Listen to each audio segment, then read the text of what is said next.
今日我帶大家食嘅係童年嘅味道。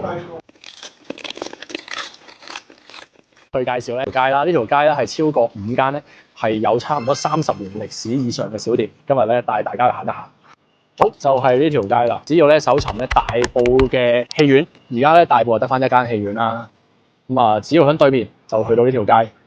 咁第一間咧，呢間沙龍啊，呢間沙龍餐廳。而家講緊咧，每一間餐廳咧都係我中學年代已經存在啊。我80後啦。呢個咧沙龍餐廳最出名嘅咧就係呢個油雞髀飯啦，大家都識㗎啦，即係粉麵菜咧，通常都食佢嘅常餐。咁去到呢度正隔離啊，呢間花果山應該都好多人識㗎。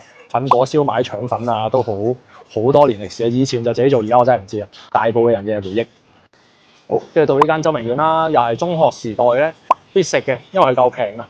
而家咧本身咧已經得返一間啦，以前有2間，而家得返一間。跟住呢度行落去，到呢間東江雞。以前咧大埔區咧都有分店嘅，但係而家得返呢度大埔廣場有2間鋪橫跨嘅。咁呢個雞咧係用雞湯浸熟嘅，而家應該係未到晚市啦。咁佢就一隻掛晒喺度啦，跟住揾湯浸翻熱佢嘅。